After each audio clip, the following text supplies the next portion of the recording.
नमस्कार मेरे प्यारे श्रोताओं। आज की कहानी एक यक्षिणी पर आधारित है और यह कहानी बेहद डरावनी है। आप पहली बात जानेंगे कि यक्षिणी क्या होती है। यक्षिणी एक ऐसी शक्तिशाली और खतरनाक शक्ति है जो चुड़ैल और डायन जैसी चीजों से बहुत ऊपर की है। इसका आतंक इतना भीषण होता है कि इसे नियंत्रित करना छोटे मोटे तांत्रिक बाबाओं के लिए भी संभव नहीं होता। अगर यक्षिणी एक बार अपने आपे से बाहर हो जाती है तो इसे काबू में करना नामुमकिन हो जाता है और इसका कहर इतना खतरनाक बरसता है कि पूरा पिंड इसकी आग में जल झुलस जाता है। हालांकि मैं जानता हूं कि काफी सारे श्रोता ऐसे भी हैं जो यक्षिणी के बारे में कुछ तो जरूर जानते होंगे। तो जो साथी यक्षिणी के बारे में जानते हैं वह कमेंट में जरूर बताएं ताकि बाकी लोगों को भी इसके बारे में जानकारी हो सके। और जो लोग नहीं जानते हैं वह स्टोरी को मिस करने की गलती बिल्कुल भी मत करना। साथियों, स्टोरी शुरू करने से पहले मैं आपसे एक रिक्वेस्ट और करना चाहूंगा कि आप अपने बारे में थोड़ा सा परिचय मुझे कमेंट बॉक्स में जरूर दें कि आप कहाँ के रहने वाले हैं, आपका नाम क्या है और कितने सालों से आप ये स्टोरी सुनते आ रहे हैं। और हाँ, मुझे आपसे एक जरूरी बात और कहनी थी कि आप लोग स्टोरी तो सुन लेते हो लेकिन चैनल को सब्सक्राइब नहीं करते हो। हमारे इस चैनल पर 90% लोग ऐसे हैं जो केवल स्टोरी को सुनकर ही चले जाते हैं, लेकिन चैनल को सब्सक्राइब करने में आपको मुश्किल से 1 सेकंड लगेगा।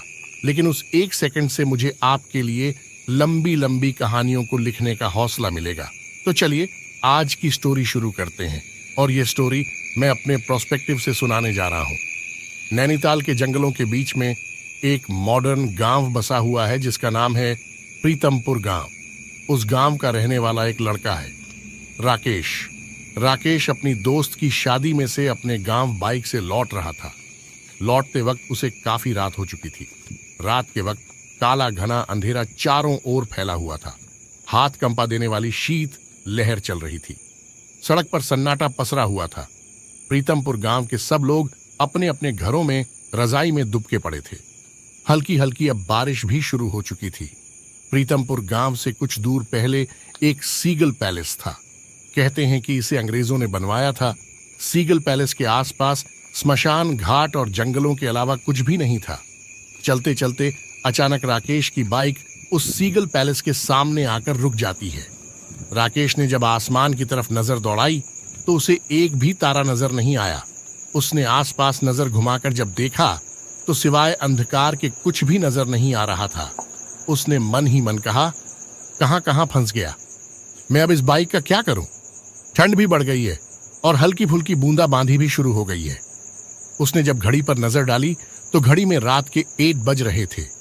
अचानक राकेश की नजर सीगल पैलेस की खिड़की पर पड़ी। उसे वहां पर रोशनी सी नजर आई, जैसे कि वहां पर आग जल रही हो। राकेश मन ही मन सोचने लगा, इतनी रात को यहां पर कौन हो सकता है। यहां तो कोई नहीं आता हो सकता है। कोई मेरी तरह रास्ते में फंस गया हो और सर्दी की वजह से उसने कुछ लकड़ियां जला ली हो। यह सोचता हुआ राकेश अपनी बाइक वहीं खड़ी करके सीगल पैलेस की तरफ चल दिया। राकेश जैसे ही सीगल पैलेस के अंदर पहुंचा तो उसने देखा कि एक व्यक्ति आंखें बंद किया हुआ बहुत धीमी आवाज में कोई मंत्र पढ़ रहा था। उस व्यक्ति ने अपने चारों तरफ से लाल रंग का घेरा बना रखा था। मंत्र पढ़ते हुए बीच बीच में वह आग के ऊपर कुछ फेंक भी रहा था। उसके चेहरे पर एक अजीब सी शैतानियां सवार थी। उस व्यक्ति को देखकर उसे अपनी आंखों पर यकीन नहीं हुआ। उससे रहा नहीं गया और उसने चीख कर कहा, यह आप क्या कर रहे हैं? यहां पर आने को मना किया गया है ना। उसके बावजूद भी आप अपनी हरकतों से बाज नहीं आए। आप जानते हो आपकी इस हरकत से सर्वनाश हो सकता है। आपने अपने गंदे और घिनौने मकसद के लिए यह जगह चुनी है और किसी को इस पर शक भी नहीं हो। इसीलिए आपने यह जगह चुनी है। और कौन सोच सकता है कि सीगल पैलेस के अंदर कोई इस घिनौने काम को कर सकता है। इतना बोलकर राकेश गुस्से में उस घेरे के अंदर घुस गया। तंत्र साधना में लीन उस व्यक्ति ने अचानक आंखें खोल ली। उसकी आंखों से लाल लाल दहकते अंगारे से निकल रहे थे और उसका चेहरा पिशाच से कम नहीं लग रहा था। यह सब देखकर राकेश के रोंगटे खड़े हो गए। उस व्यक्ति ने चिल्लाकर राकेश को कहा, मूर्ख, यह तूने क्या कर दिया? इस गोल घेरे के अंदर आकर तूने मेरी सिद्धि को खराब कर दिया। अब इसका नतीजा क्या निकलेगा मुझे भी नहीं पता। उस व्यक्ति ने इतना कहा कि अचानक जलती हुई लकड़ियां बुझ गई। अंदर जो थोड़ा गर्म माहौल था अचानक वह सर्दी में तब्दील हो गया और एक ठंडी तेज हवा का झोंका राकेश के गाल से टकराया। अंदर इतना घना अंधेरा हो गया कि राकेश और वह व्यक्ति एक दूसरे की शक्ल भी नहीं देख सकते थे कि अचानक उस व्यक्ति की चीख राकेश के कानों में टकराई। राकेश अपनी पूरी ताकत लगा कि वहां से भागने लगा। वह सीगल पैलेस के बाहर पहुंचा ही था कि अचानक उसने बाहर किसी को खड़ा हुआ पाया। आसमान अब बिल्कुल साफ हो चुका था, तारे निकल रहे थे, चांद अपने पूरे शबाब पर था। राकेश अपने सामने वह चेहरा देख सकता था। राकेश के सामने एक बेहद सुंदर लड़की खड़ी हुई थी। उसके होंठ सुर्ख गुलाबी हो रहे थे। काली साड़ी में वह युवती किसी अप्सरा से कम नहीं लग रही थी। राकेश उसे देखकर सब कुछ भूल गया था। वह उसकी खूबसूरती में सम्मोहित सा होता जा रहा था और बस उसे देखे जा रहा था। अचानक उस युवती ने राकेश से कहा, क्या देख रहे हो राकेश? क्या तुमने कभी कोई सुंदर स्त्री नहीं देखी? क्या? राकेश ने कहा, तुम्हें मेरा नाम कैसे पता? वह लड़की बोली, मुझे तुम्हारे बारे में सब पता है। राकेश, तुम्हारी एक सुंदर बीवी है और एक बेटा भी है। राकेश बोला, लेकिन तुम मेरे बारे में इतना कैसे जानती हो? मैंने तो तुम्हें आज तक कभी इस गांव में नहीं देखा। लड़की बोली, वह सब बातें छोड़ो राकेश और मेरी आंखों में देखो। क्या तुम्हें मुझे देखकर ऐसा महसूस नहीं हो रहा कि तुम्हें मुझे अपनी बाहों में ले लेना चाहिए? उस स्त्री की आवाज में पता नहीं क्या सम्मोहन था कि राकेश उसमें समा जा रहा था। वह सब कुछ भूल चुका था कि कुछ पल पहले क्या घटना घटी थी। राकेश अब उस स्त्री को देखकर बेकाबू सा होने लगा। राकेश ने वासना भरी नजरों से देखकर कहा, तुमने अपना नाम तो बताया ही नहीं, क्या नाम है तुम्हारा? लड़की बोली, मेरा एक नाम नहीं राकेश, कई नाम है। तुम जिस नाम से चाहो उस नाम से मुझे बुला सकते हो। राकेश ने बिना देरी किए उस स्त्री को अपने आलिंगन में भर लिया। आलिंगन में भरते ही राकेश अपनी मस्ती में खो गया। वह उसकी बाहों में इतना मशगूल हो गया कि यह भी देखना भूल गया कि उस स्त्री का चेहरा अब सुंदर नहीं था, बल्कि उसके खूबसूरत हाथों में नाखून की जगह बड़े बड़े 2 पंजे थे और उसके दांत किसी भेड़िए की तरह अचानक से बड़े हो गए थे। देखते ही देखते उस स्त्री ने अपने राकेश की गर्दन में गाड़ दिए और राकेश की दिल दहला देने वाली चीख पूरे सन्नाटे में गूंज गई। अगले दिन राकेश की लाश नग्न अवस्था में सीगल पैलेस के बाहर सड़क पर पड़ी हुई मिली। चारों तरफ प्रीतमपुर गांव के लोग मौजूद थे। राकेश की लाश को देखकर ऐसा लग रहा था जैसे कि उसके बदन के खून का एक-एक कतरा निचोड़ लिया गया हो। उसकी आंखें फटी हुई थीं, जैसे कि उसने कोई बहुत ही भयानक चीज अपनी आंखों से देख ली हो। राकेश की बीवी बुरी तरह से रो रही थी। गांव के मुखिया ने तांत्रिक भैरवनाथ को यहां पर बुलवाया था। भैरवनाथ ने जैसे ही राकेश को देखा, वह बुरी तरह से चीखने लगा, अनर्थ, घोर अनर्थ, यह अनर्थ है, यह कैसे संभव हो सकता है? गांव का मुखिया बोला, बाबा आप यह कैसी बातें कर रहे हैं? कैसा अनर्थ हो गया? भैरवनाथ बोला, नादान मुखिया, क्या तुमने राकेश की लाश को नहीं देखा? देख, इसके शरीर के खून का एक एक कतरा तक किसी ने नहीं छोड़ा। देख, इसकी लाश कैसी सफेद पड़ी हुई है, इसकी आंखें कैसी फटी हुई हैं, मगर आसपास खून का एक भी कतरा तक मौजूद नहीं। इसका किसी ने खून पिया है। भूत, प्रेत, पिशाच, इनमें से कोई भी इस तरह से किसी इंसान का खून नहीं पीते। मुखिया ने कहा, बाबा मैं आपकी बात का मतलब नहीं समझा, आप कहना क्या चाहते हैं? बाबा बोला, यहां पर किसी ने सिद्धि की है, या तो वह अपनी सिद्धि में विफल हुआ है या फिर कुछ और हुआ है और उसका परिणाम इस व्यक्ति ने भुगता है। तभी अचानक भैरवनाथ फटी फटी आंखों से इधर उधर देखने लगा तो मुखिया ने उससे कहा, आप क्या देख रहे हैं बाबा? भैरवनाथ ने कहा, क्या यहां पर सिर्फ इसकी ही लाश मिली है? मुखिया ने जवाब दिया, हाँ बाबा, सुबह ही पता चला कि यहां पर राकेश मरा पड़ा है। राकेश हमारे गांव का ही है, लेकिन हमारे समझ में यह नहीं आता बाबा कि आपके चेहरे पर इतनी परेशानी क्यों है। भैरवनाथ बोले, क्योंकि अब जो यहां पर होने वाला है उससे तुम सब परेशानी में आ जाओगे। अनर्थ हो गया है, किसी ने उसे बुला लिया है। मुखिया बोले, किसे बाबा, किसे? भैरवनाथ ने कहा, यक्षिणी को। इस तरह से इंसान का खून सिर्फ और सिर्फ यक्षिणी ही पी सकती है। कोई और नहीं। यक्षिणी का नाम सुनकर मौजूद सभी लोग भयभीत नजर आने लगे। मुखिया बोला, अब हम क्या करें बाबा? बाबा ने कहा, इतना आसान नहीं है मुखिया। यक्षिणी को जिसने बुलाया है वही उसे वापस भेज। भगवान से प्रार्थना करो मुखिया। अगर वह व्यक्ति जिंदा है तो हमें उसे ढूंढना होगा, और अगर वह मर गया है तो मुझे तुम सभी की मौत अपनी आंखों से नजर आ रही है। मुखिया ने कहा, आप इतने सिद्ध पुरुष हैं बाबा, क्या आप उस यक्षिणी को काबू नहीं कर सकते? बाबा ने कहा, यह कोई मजाक नहीं है मुखिया। तुम्हें यक्षिणी की ताकत का अंदाजा भी नहीं है। यह यक्षण कई प्रकार की होती है, मगर राकेश की लाश को देखकर मैंने अंदाजा लगा लिया है कि यह यक्षिणी बहुत शक्तिशाली है, कुछ भी कर सकती है।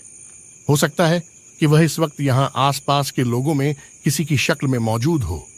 भैरवनाथ की बात सुनकर सभी लोग जो कि वहां पर जमा थे एक दूसरे से डर की निगाहों से एक दूसरे को देखने लगे। गांव का मुखिया तांत्रिक भैरवनाथ के कदमों में गिरकर कहने लगा, कुछ कीजिए बाबा, अब आप ही हम सब गांव वालों का एकमात्र सहारा है। बाबा ने कहा, मैं अभी फिलहाल इन गांव वालों के लिए कुछ भी नहीं कर सकता। भैरवनाथ की बात सुनकर मुखिया बोला, तो क्या हम सब गांव वाले भी राकेश की तरह बेमौत मारे जाएंगे? किसी एक की गलती की सजा पूरे गांव वालों को।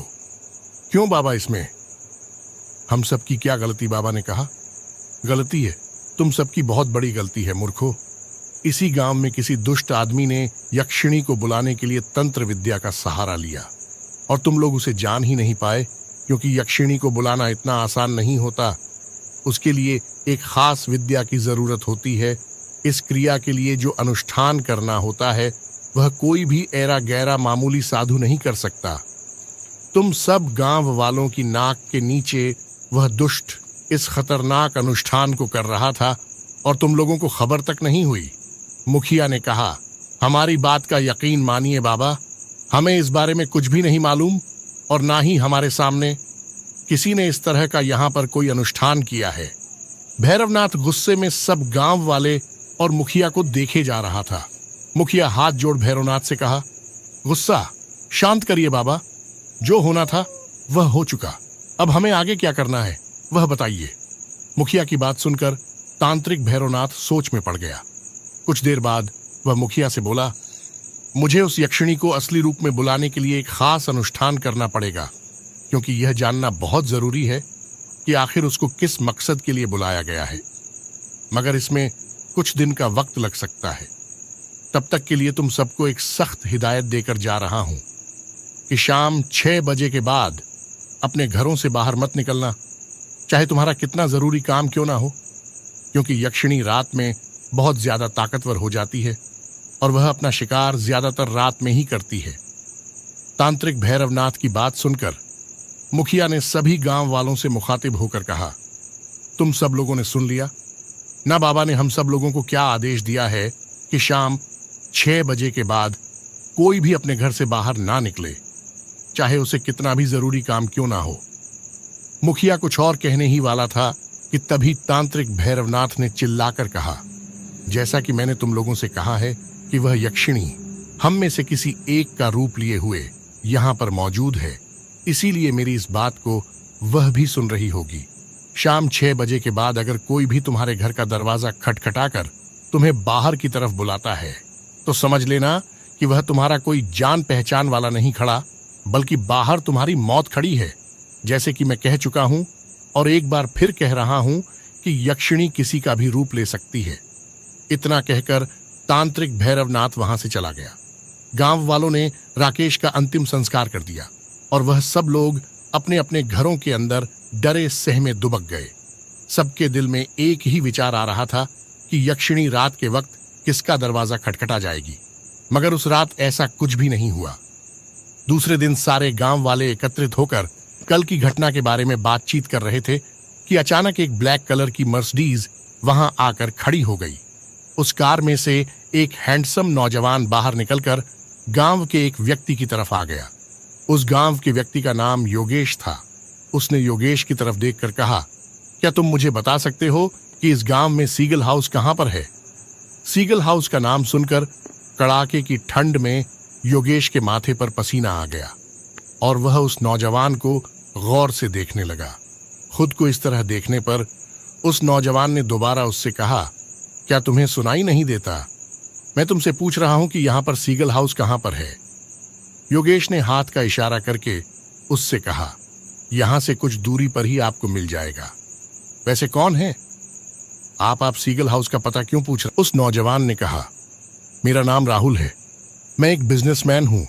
हमें जैसे ही पता चला कि नैनीताल के एक गांव मतलब प्रीतमपुर गांव के करीब खूबसूरत जंगलों में बसा हुआ अंग्रेजों के जमाने का बनाया हुआ एक पैलेस है जिसे सीगल हाउस कहते हैं, तो हमने तुरंत उसे खरीद लिया। हम वहां पर होटल बनाना चाहते हैं। वैसे भी अब ये पूरा इलाका टूरिस्ट इलाके में आने वाला है क्योंकि हम यहां पर आ चुके हैं। योगेश ने कहा, ऐसी गलती मत करना बाबू साहब, आप सीगल हाउस के बारे में नहीं जानते। अगर अपनी जान प्यारी है तो मेरी मानो तो अभी और इसी वक्त यहां से चले जाओ। राहुल पूछा, क्यों सीगल हाउस में ऐसा क्या है? योगेश ने कहा, कल रात यहां पर सीगल हाउस के बाहर इस गांव के व्यक्ति की मौत हुई है। राहुल ने कहा, तो हम क्या करें? जरूर उसने देसी शराब पी रखी होगी। योगेश ने जवाब दिया, नहीं बाबूजी, इस गांव में यक्षिणी आजाद घूम रही है, उसी ने मारा था उसे। राहुल ने कहा, तुम्हारा मतलब तुम्हारे गांव की कोई लड़की है और जिसका नाम यक्षिणी है उसने मारा है उसे? डोंट वरी, हम पुलिस को इन्फॉर्म कर देंगे। योगेश ने कहा, नहीं साहब, यक्षिणी कोई इंसान नहीं होती बल्कि इंसानों का रूप धारण कर सकती है। वह भला की खूबसूरत होती है मगर वह इंसान का खून पी जाती है। मुझे पूरा विश्वास है वह जरूर उस सीगल पैलेस में मौजूद है। योगेश इससे आगे कुछ और कहता कि तभी कार में से एक लड़की जो इस वक्त ब्लैक जीन्स, ब्लू शर्ट और ब्लैक जैकेट पहनी हुई थी बाहर निकलकर आ गई और उसने राहुल की तरह देखकर कहा, अरे राहुल, तुम भी कहां इन जाहिल के मुंह लगते हो? तुम्हें पता नहीं कि यह गांव वाले थर्ड क्वालिटी के लोग होते हैं। यह खुद तो जिंदगी में कुछ कर नहीं सकते लेकिन जो करना चाहता है उसे भी यह नहीं करने देते हैं। जब दुनिया 70 साल पहले चांद पर पहुंच चुकी है और मंगल ग्रह पर कॉलोनी बनाने की सोच रही है और यह अभी भी भूत प्रेत और पिशाच में ही अटके हुए हैं। गवार कहीं के यह नहीं सोचते कि कल जब यहाँ एक 5 स्टार होटल बन जाएगा तो इन गंवार को भी काम मिल जाएगा। बेवकूफ कहीं के उस लड़की की बात सुनकर राहुल ने मुस्कुराते हुए मजाक उड़ाने वाले लहजे में योगेश की तरफ देखकर कहा, तुम सही कहती हो अंजलि, मैं भूल गया था कि मैं गवार के पास खड़ा हूं। वैसे तुम्हारा जो भी नाम हो, पता बताने के लिए शुक्रिया। इतना कहकर राहुल और अंजलि कार के अंदर बैठ गए। कार के अंदर राहुल और अंजलि के 3 दोस्त और भी मौजूद थे जो शायद उन्हीं का इंतजार कर रहे थे। अजय, निधि और आरव। उन सब में आरव सबसे ज्यादा मजाकिया था। राहुल ने अपनी ड्राइविंग सीट संभाल ली। आरव ने राहुल से कहा, क्या हुआ यार, तू तो वहां पता पूछने गया था ना, मगर मुझे ऐसा लगा जैसे कि तेरी किसी मामले में वहां पर बहस चल रही हो। राहुल ने कहा, हाँ यार, जब मैंने उससे सीगल हाउस के बारे में पता पूछा तो वह ऐसे डर गया जैसे कि मैंने किसी भूत प्रेत का पता उससे पूछ लिया हो। और पता नहीं वह क्या बकवास कर रहा था कि इस वक्त गांव में यक्षिणी वगैरह का साया है और चले जाओ, नहीं तो मारे जाओगे। राहुल की बात सुनकर अजय, जो कि निधि से बातें करने में मग्न था, राहुल की बात सुनकर बोल पड़ा, तो तुझे यक्षिणी के बारे में कुछ इन्फॉर्मेशन मिली? उसे भी अपने 5 स्टार होटल में कोई जॉब दे देंगे। यार, राहुल ने कहा, यार पता नहीं क्या क्या बकवास करके मेरा सारा मूड खराब कर दिया। हाँ, एक तरफ यह भी बोल रहा था कि यक्षिणी लोगों का खून पी जाती है और दूसरी तरफ यह भी बोल रहा था कि वह बहुत खूबसूरत होती है। बेवकूफी की हद देखो कि वह किसी का रूप ले सकती है। पता नहीं साले ने रात में कौन सी फिल्म देखी थी। राहुल की बात सुनकर उसके तीनों दोस्त बुरी तरह से मजाक उड़ाने वाले अंदाज में हंसने लगे। आरव ने राहुल की तरफ देखकर कहा, वह गांव वाला बेचारा बेवकूफ था यार। राहुल समझ ही नहीं पाया। राहुल ने कहा, क्या नहीं समझ पाया? मैं आरव ने कहा, यहीं की यक्षिणी के बारे में उसने हमें बताकर कितनी बड़ी गलती की है। राहुल बोला, मैं तेरी बात का मतलब नहीं समझा। आरव बोला, अरे यार, सिंपल सा मतलब है। उसने तुझसे यह भी तो कहा ना कि यह यक्षिणी बहुत खूबसूरत होती है। तो फिर मेरी तो बल्ले बल्ले, तेरी गर्लफ्रेंड तेरे साथ हमेशा रहती है। अजय की गर्लफ्रेंड निधि भी हमेशा उसके साथ रहती है, और तुम चारों में सिर्फ एक मैं ही हूं जिसकी अभी तक कोई गर्लफ्रेंड नहीं है। तो कहने का मतलब है कि यक्षिणी अब मेरी गर्लफ्रेंड बन जाएगी। आरव की बात सुनकर चारों दोस्त खिलखिलाकर हंसने लगे। राहुल ने गाड़ी को सीगल पैलेस की तरफ मोड़ लिया। कुछ ही देर के बाद वह पांचों सीगल पैलेस के सामने खड़े हुए थे। वह उसी स्थान पर खड़े जहां पर कल राकेश की मौत हुई थी। इतने आलीशान पैलेस को देखकर अंजलि ने आश्चर्यचकित होकर कहा, वाओ राहुल, कितनी खूबसूरत कोठी है। मुझे अभी भी अपनी आंखों पर विश्वास नहीं हो रहा। तुम्हारे दिमाग का जवाब नहीं है। राहुल, यहां पर बहुत ही शानदार 5 स्टार होटल बनेगा। देखो ना, इस पैलेस के चारों तरफ खूबसूरत पहाड़ ही पहाड़ है, जंगल की हरियाली के बीचों बीच बना हुआ। यह पैलेस किसी ताजमहल से कम नहीं लग रहा। राहुल ने कहा, जानती हो अंजलि, जब मैंने इस जगह के फोटोग्राफ इंटरनेट पर देखे थे, मैं तो तभी समझ गया था कि हमें यहाँ पर 5 स्टार होटल बनाने में घाटा नहीं होगा। ये जगह भी खूबसूरत है और यहाँ का वातावरण भी अच्छा है। देखना अंजलि, वह दिन दूर नहीं जब सारे टूरिस्ट खुद ब खुद उठाएंगे। राहुल की बात सुनकर उसका अजय बोला, लेकिन मेरी एक बात समझ में ये नहीं आती कि अंग्रेजों को यहाँ पर यह इतना खूबसूरत पैलेस बनाने की क्या सूझी थी। राहुल अजय की बात सुनकर हंसने लगा और बोला, अब यह बात तो तुझे अंग्रेज ही बता सकते हैं। चलो अंदर चलकर देखते हैं कि अंदर से बाहर का व्यू कैसा नजर आता है। इतना कहकर चारों दोस्त उस पैलेस अंदर चले गए। अंजलि और निधि हैरत से सीगल पैलेस के अंदर के नजारे को देख रही थी, मगर निधि के दिमाग में कुछ और चल रहा था। अचानक निधि के कदम एक दीवार के सामने जाकर रुक गए। उसने देखा दीवार पर शेर की खाल टंगी हुई थी जो बहुत ताजी मालूम हो रही थी। निधि ने अजय की तरफ देखकर कहा, मुझे एक बात बहुत अजीब लग रही है। अजय ने पूछा, कौन सी बात? निधि ने कहा, यहीं की सीगल कई वर्षों से वीरान पड़ा है, लेकिन अंदर आकर हमें एक भी मकड़ियों का जाला नहीं दिखाई दिया और ना ही यहां पर गंदगी और धूल मिट्टी देखने को मिली। ऐसा लग रहा है मानो हमारे आने से पहले किसी ने इस पैलेस को साफ करवाया हो। और सबसे हैरत की बात की, इस शेर की खाल को देखो, लग रहा है जैसे कल ही इसको मारा गया हो। निधि की बात सुनकर अजय सोच में पड़ गया। उनसे कहा, शायद तुम्हारा यह सोचना सही है। निधि, मेरे भी दिमाग में यही बात काफी देर से चल रही है। अजय और निधि को गंभीर मुद्रा में देख राहुल और अंजलि भी उन दोनों के पास आ गए। राहुल ने अजय की तरफ देखकर कहा, क्या हुआ अचानक तेरे चेहरे पर यह परेशानी कैसी है? बाहर तो तू ठीक था, सब कुछ ठीक तो है? अजय ने राहुल को बाहर आने की ओर इशारा किया। अजय और राहुल बाहर की तरफ आ गए और उन दोनों के पीछे आरव, निधि और अंजलि भी आ गए। अजय ने राहुल से कहा, मैं और निधि एक बात पर डिस्कस कर रहे थे, पर राहुल पहले एक बात बता, तूने इस पैलेस के फोटोग्राफ देखे थे ना? राहुल ने कहा, हाँ देखे थे। अजय ने कहा, तो क्या फोटोग्राफ्स में भी यह पैलेस अंदर से साफ सुथरा ही नजर आ रहा था? अजय की बात सुनकर राहुल, जो अब तक मजाक के मूड में था, वह भी थोड़ा गंभीर हो गया और उसने अजय की तरफ देखकर कहा, हाँ यार, तू सही कह रहा है। इस बात पर तो हम लोगों ने गौर ही नहीं किया। यह पैलेस तो वर्षों से वीरान पड़ा है और इसके मालिक ने मुझे यह बताया था कि यहां पर सालों से कोई नहीं रहता और यह बहुत समय तक शराबियों और जुआरियों का अड्डा बना रहा है। अजय ने कहा, तो फिर हमारे यहां पर आने से पहले इसकी सफाई किसने करवाई? अजय की बात पर अंजलि ने कहा, मुझे लगता है तुम सब लोगों का दिमाग खराब हो गया है। अरे यार, लॉजिकल बात है कि राहुल ने यह पैलेस कुछ दिनों पहले ही खरीदा है। 50% रकम राहुल इस पैलेस के मालिक को दे चुका है और बाकी 75% रकम देने की बात राहुल ने इस पैलेस को देखने के बाद की कही थी। हो सकता है कि उसने हमारे यहां पर आने से पहले इस पैलेस की साफ सफाई करवा कर रखी हो। अंजलि की बात सुनकर चारों लोग खुश हो गए। सबके चेहरों से टेंशन एकदम गायब हो गई। अजय और राहुल दोनों एक दूसरे को देखकर मुस्कुराने लगे। अजय ने निधि की तरफ देखकर कहा, इतनी सी बात हमारी समझ में ही नहीं आई अंजलि, तुम वाकई समझदार हो। राहुल की गर्लफ्रेंड जो ठहरी। अजय की बात सुनकर निधि ने चिढ़कर अजय से कहा, तो तुम यह कहना चाहते हो कि मैं समझदार नहीं हूं? मुझे जो लगा वह मैंने बता दिया। अजय की बात सुनकर राहुल बोल पड़ा, अरे तो इसमें इतना नाराज होने की क्या बात है? और तुझसे कितनी बार कहा है कि अपनी गर्लफ्रेंड के सामने दूसरे की गर्लफ्रेंड की तारीफ मत किया कर। लड़कियां इस मामले में बहुत ही ज्यादा गंभीर होती हैं।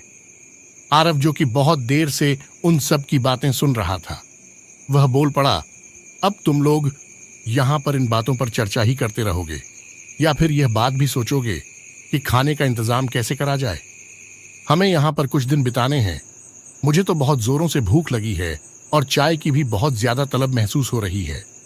आरव की बात सुनकर सभी उसकी बात से सहमत हो गए।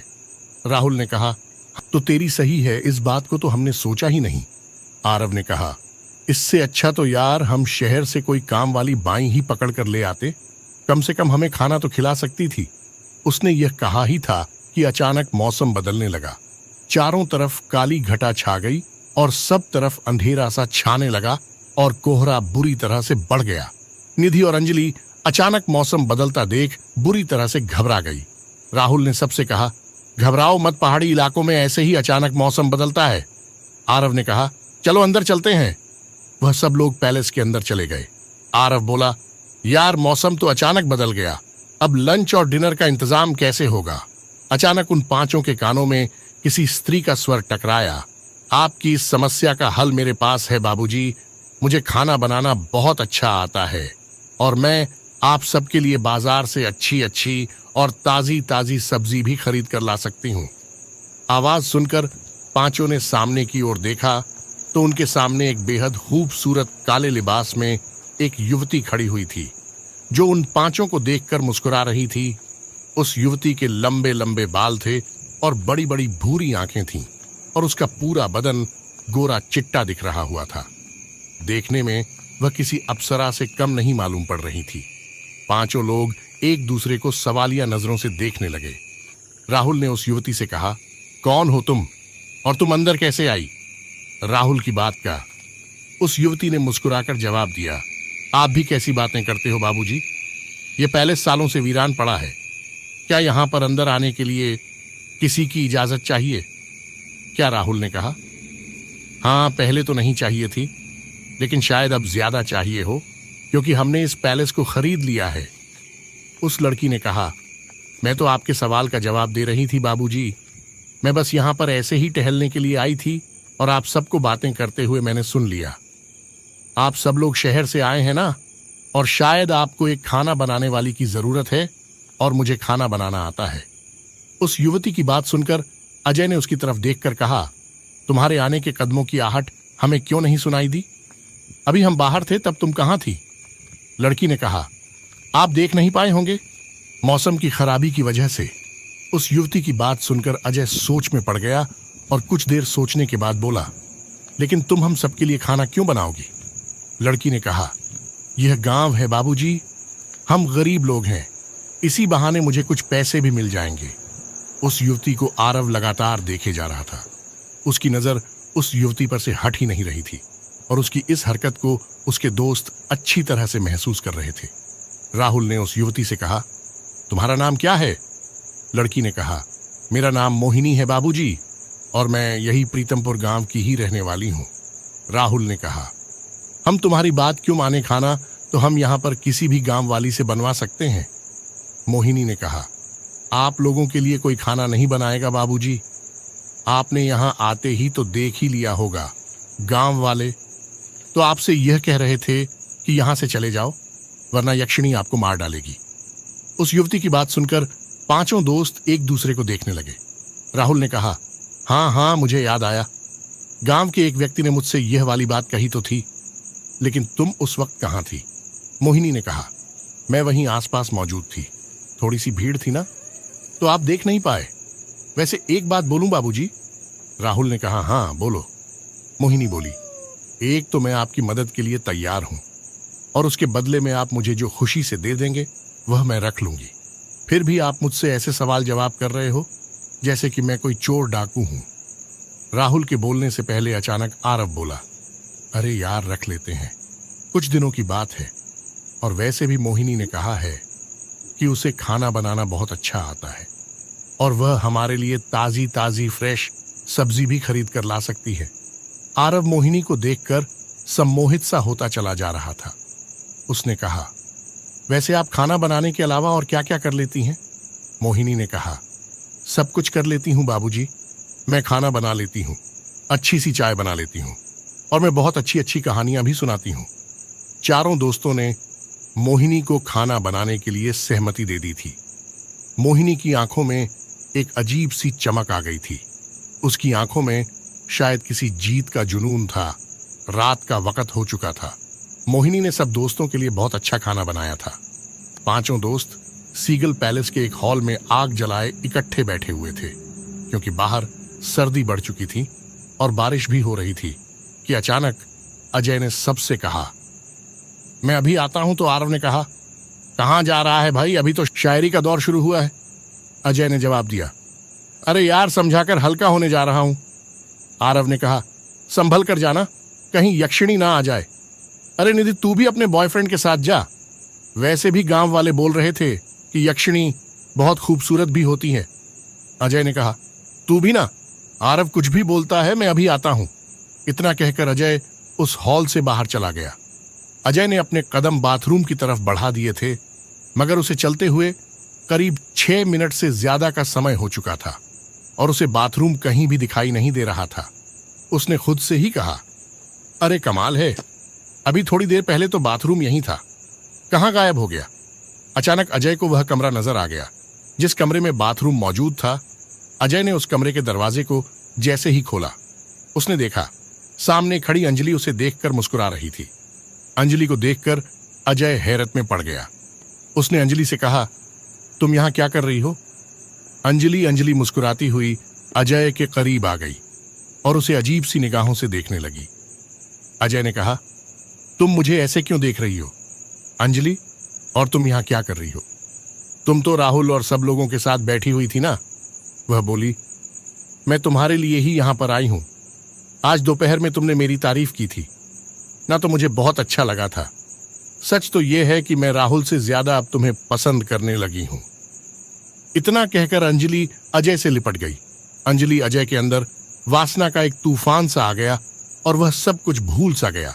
मगर अचानक उसने अंजलि पर एक जोरदार धक्का दिया। यह क्या कर रही हो? अंजलि, तुम राहुल की गर्लफ्रेंड हो। वह मेरा बहुत अच्छा दोस्त है। अगर उसे इस बारे में पता लगा तो वह मेरे बारे में क्या सोचेगा? यह गलत है। अंजलि ने कहा, कुछ भी गलत नहीं है अजय, मैं बस थोड़ी देर के लिए तुम्हारा साथ चाहती हूं। अजय ने देखा अंजलि की आंखों में एक अजीब सी चमक थी। अचानक अजय ने खुद को सम्मोहन में बंधा हुआ महसूस किया। तभी अंजलि अजय से दोबारा बुरी तरह से लिपट गई और अजय सब कुछ भूल गया। अजय बस आंखें बंद किए हुए आनंद की सीमाओं में खोया हुआ था और वह इस नशे में यह भी भूल गया कि इस वक्त अंजलि का चेहरा कितना खौफनाक हो चुका था।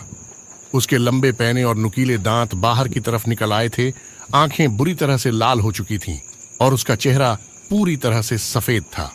अचानक अंजलि के रूप यक्षिणी ने अपने नुकीले दांत अजय की गर्दन में गाड़ दिए और एक जोरदार चीख पूरे सीग हाउस में गूंज गई।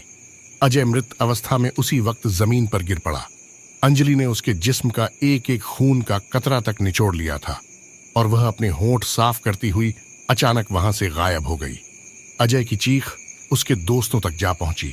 अजय की चीख सुनकर चारों लोग एक दूसरे को देखने लगे। राहुल ने आरव से कहा, यह तो अजय की आवाज थी। आरव, हमें जाकर तुरंत देखना चाहिए। आरव ने राहुल से कहा, तू एक काम कर, तू यही रुक में देख कर आता हूं। निधि और अंजलि के पास तेरा होना भी बहुत जरूरी है। इतना कहकर आरव उस हॉल से बाहर निकल गया और वह उस दिशा की ओर दौड़ने लगा जहां से अजय की चीखने की आवाज आई थी। वह दौड़ता हुआ उसी कमरे तक पहुंच गया जहां कुछ कुछ देर पहले अजय की चीखने की आवाज आई थी। आरव ने जैसे ही उस कमरे को खोला, मगर वहां सन्नाटे के अलावा कुछ नहीं था। आरव हक्का बक्का इधर उधर देखने लगा कि तभी उसकी निगाह छत पर गई। छत का नजारा देखकर आरव के शरीर का खून जम गया। उसे ऐसा महसूस हुआ कि उसका दिल बाहर निकलकर आ जाएगा। आरव ने देखा छत पर मोहिनी छिपकली की तरह चिपकी हुई है और वह आरव को खा जाने वाली नजरों से देख रही थी। उसके बाल जमीन तक आ रहे थे और उसका शरीर तो इंसानों जैसा था, मगर उसका चेहरा छिपकली जैसा था। आरव ने पूरी ताकत से चीखना चाहा कि अचानक मोहिनी ने बड़ी फुर्ती से आकर आरव का मुंह दबा लिया और उसने अपना मुंह जैसे ही खोला, बड़े बड़े दांत फिर से निकल आए और उसने आरव की गर्दन पर अपने दांत गाड़ दिए। कुछ ही देर में वह आरव के शरीर का सारा खून पी गई और आरव मृत अवस्था में वहीं गिर गया। राहुल, अंजलि और निधि काफी देर तक आरव का इंतजार करते रहे। अंजलि ने राहुल से कहा, आरव अभी तक नहीं आया। राहुल, उसे गए हुए अच्छा खासा वक्त हो गया है। मुझे तो कुछ गड़बड़ लग रही है। कहीं ऐसा तो नहीं कि हमने गांव वालों की बात का मजाक उड़ाकर अच्छा नहीं किया? कहीं उनकी बातों में सच्चाई तो नहीं? राहुल ने कहा, नहीं अंजलि, ऐसा मत सोचो। हो सकता हो कि अजय ने हमें डराने के लिए यह हरकत की हो, और आरव को तो तुम जानती ही हो, शायद वह भी हमें डराने की कोशिश कर रहा हो और इसी वजह से वह अब तक यहां नहीं आया।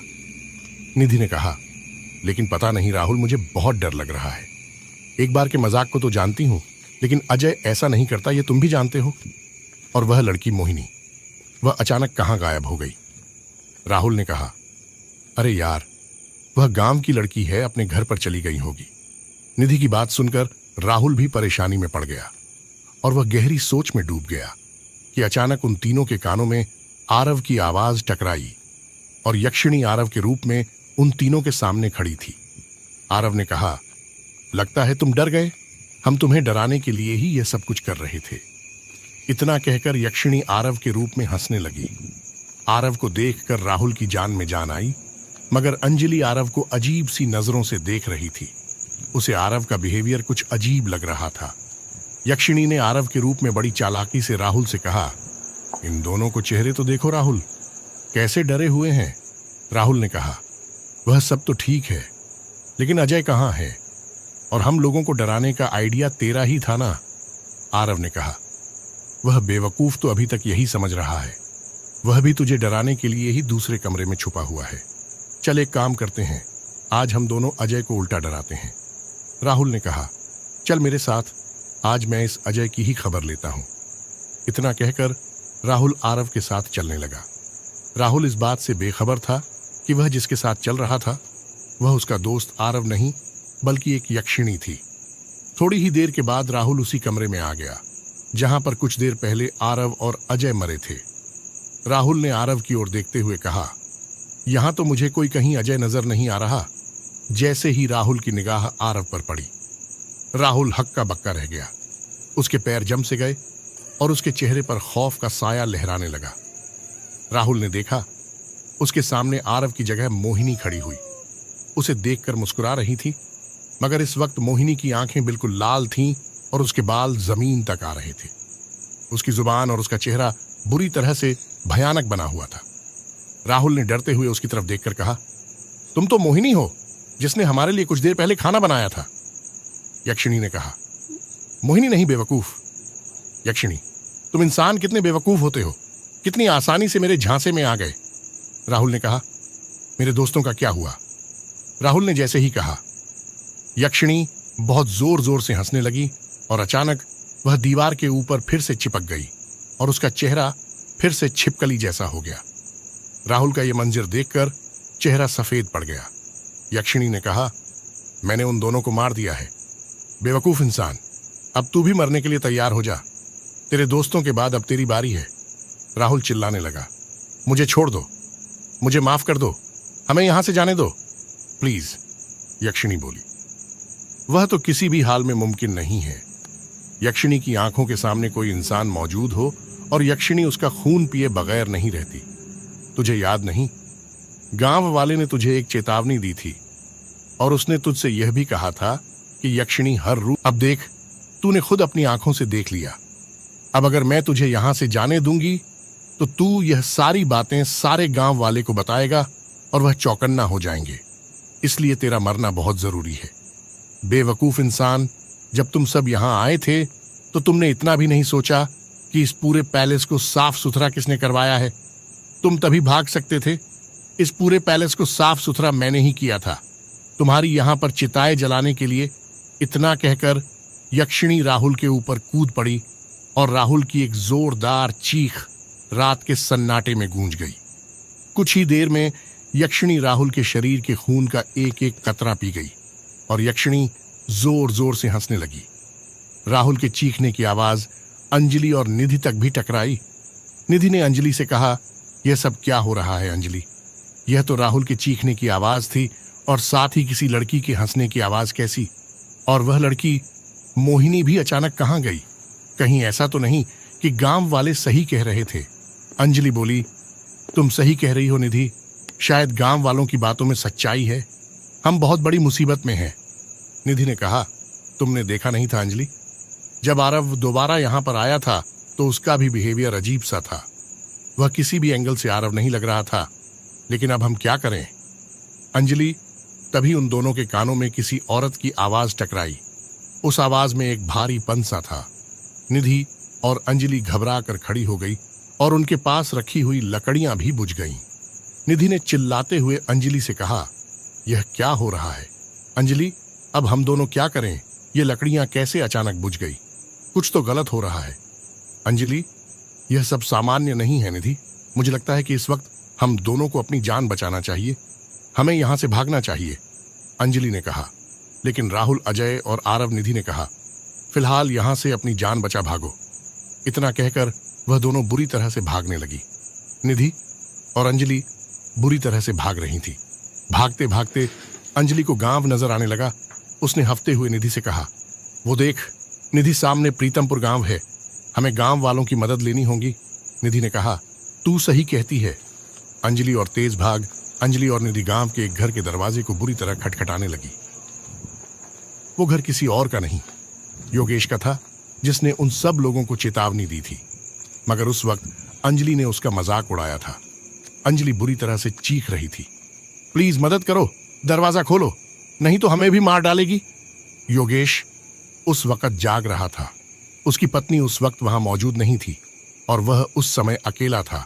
उसके हाथ जैसे ही दरवाजा खोलने के लिए बढ़ाए कि बाबा की चेतावनी उसके दिमाग में दौड़ गई। वह सोच में पड़ गया। मगर अंजलि और निधि की लगातार दर्द भरी आवाज योगेश के कानों में टकरा रही थी और उसके अंदर की इंसानियत उसे दरवाजा खोलने के लिए बार बार प्रेरित कर रही थी। योगेश ने दरवाजा खोल दिया।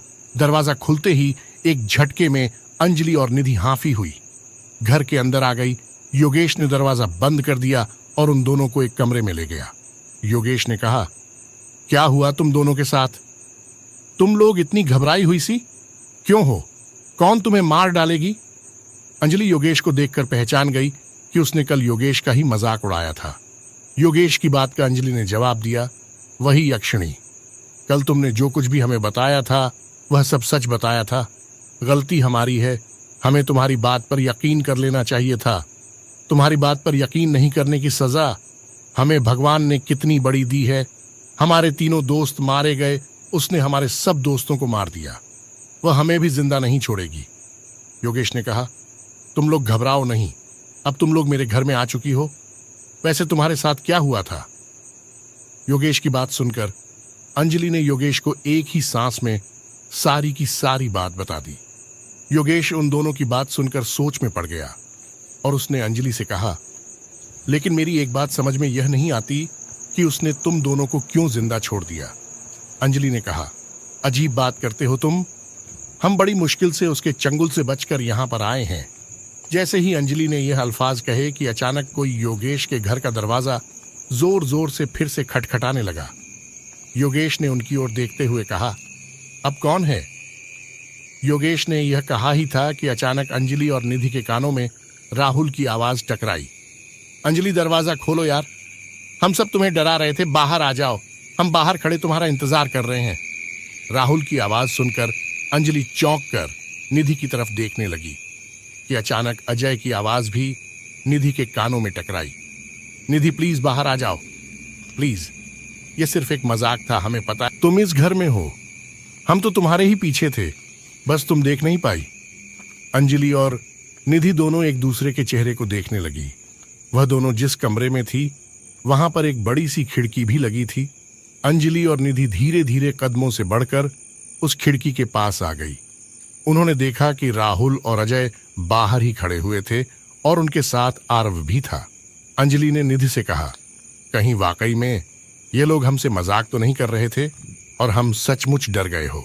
निधि ने कहा, मुझे भी कुछ कुछ ऐसा ही लगता है। तभी आरव की आवाज उन दोनों के कानों में टकराई, अब देर मत करो अंजलि और निधि, बाहर आ जाओ। हम वादा करते हैं कि हम आज के बाद तुम्हें परेशान नहीं करेंगे। प्लीज। आरव की आवाज सुनकर उन दोनों के चेहरे खिल उठे और अंजलि ने निधि से कहा, यह वाकई हम लोगों को डरा ही रहे थे और हम थे कि डर गए थे।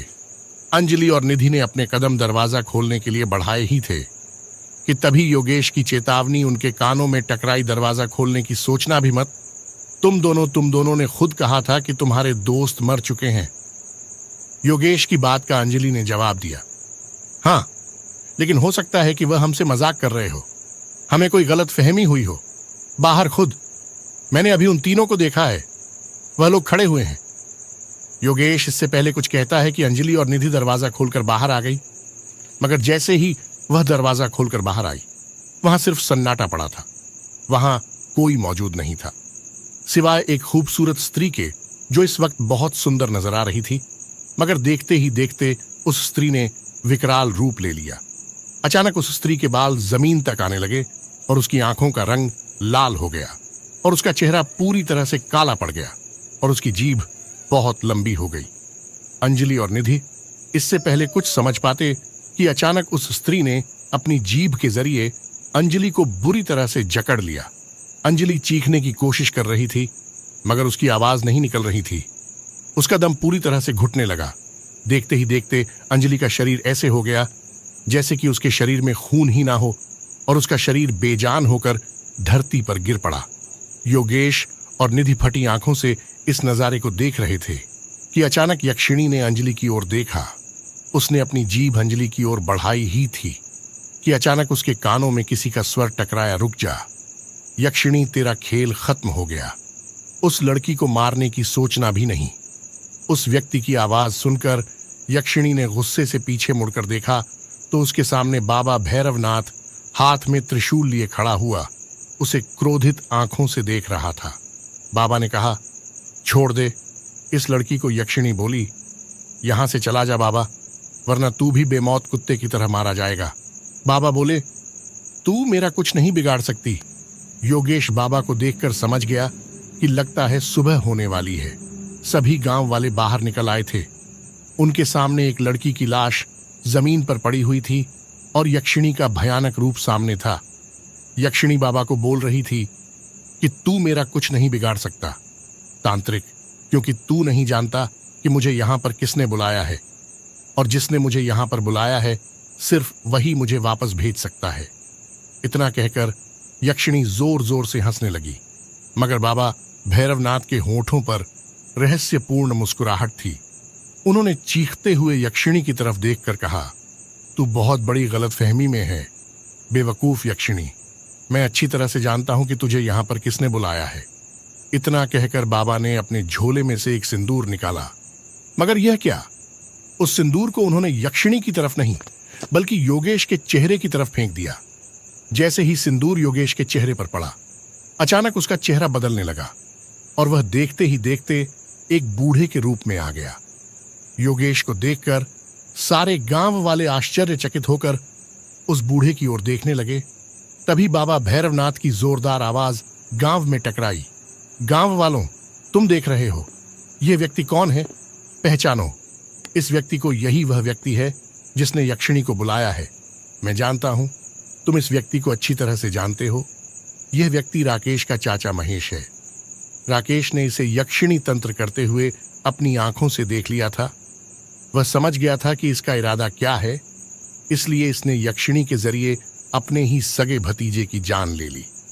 तुम सब गांव वालों ने सालों पहले इस व्यक्ति को धक्के देकर यहां से बाहर निकाला था, क्योंकि यह एक चरित्रहीन व्यक्ति था जो गांव में किसी भी बहू बेटी की इज्जत को नहीं बख्शता था। और इसी बात का बदला लेने के लिए इसने यक्षिणी तंत्र की साधना की ताकि तुम सब गांव को यह मार सके। तभी बाबा भैरवनाथ के कानों में यक्षिणी की आवाज टकराई, बहुत हो गया बाबा, अब तेरा खेल खत्म। जैसे ही यक्षिणी ने बाबा की ओर बढ़ना चाहा, बाबा ने अपने हाथ के त्रिशूल को पूरी ताकत से योगेश के सीने पर दे मारा। योगेश की एक दिल दहला देने वाली चीख पूरे गांव में गूंज गई। योगेश का बेजान शरीर जमीन पर गिर गया और यक्षिणी ने गुस्से से बाबा की ओर देखकर कहा, यह तूने क्या किया तांत्रिक? तुझे कैसे पता था?